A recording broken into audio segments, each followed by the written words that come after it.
We have come to Sahaja Yoga because we wanted to know the absolute truth.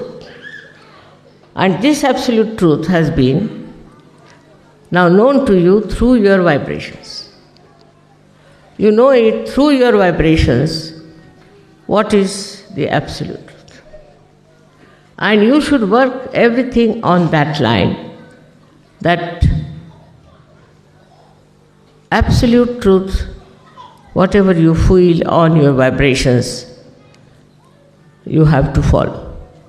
But unfortunately, I have seen many people think that their vibrations are all right, they are all right, and whatever they are receiving on their vibrations is first class.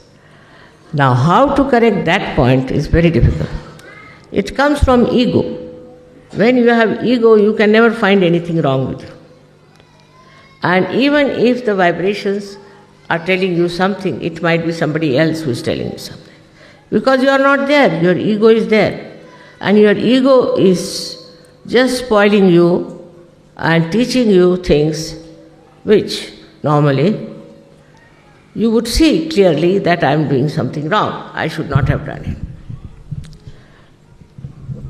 In this process of correction and improvement, when you indulge, you should see, are you getting subtler or grosser? That is the best way to judge. Now I have seen people who go on judging on small things like vibrations, whether this vibration are all right or not in this tree, or on these flowers, or on this land. All kinds of material things they want to see the vibrations. But for what are you seeing the vibration? You are seeing vibration because some sort of a material gain.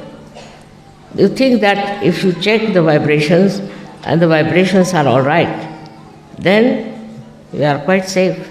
We will not lose this, we will not lose that.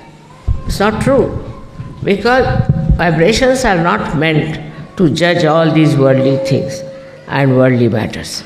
It's absolutely cheapening the vibrations. You should not cheapen them. Because vibrations can suggest things which may be detrimental to your growth very much.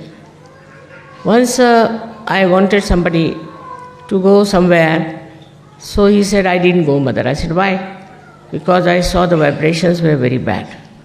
I said, that's why I asked you to go. If the vibrations were good, what was your use going there?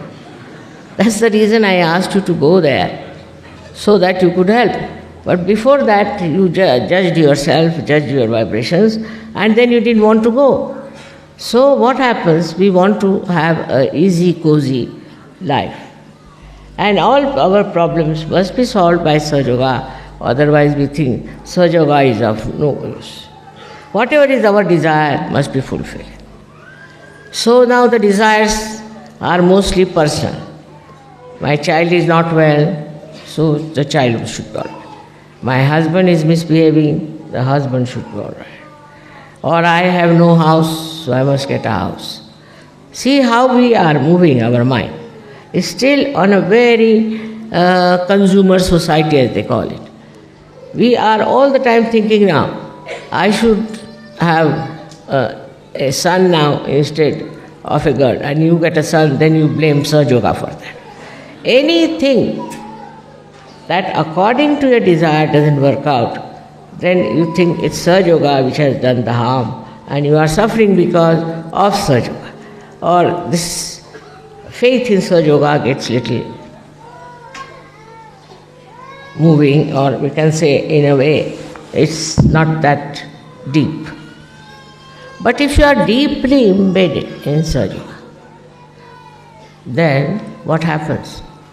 What may come, I will be a Sahaja Yogi. Supposing somebody dies. Normally in Sahaja Yoga, it's difficult for people to die also, you must tell you. Even if they want to die, they can't die. It's the Parama Chaitanya which decides for you.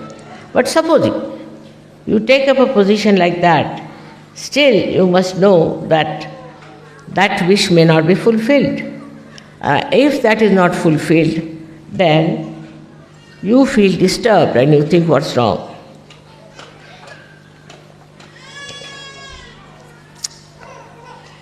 But your wish is not the wish of God Almighty.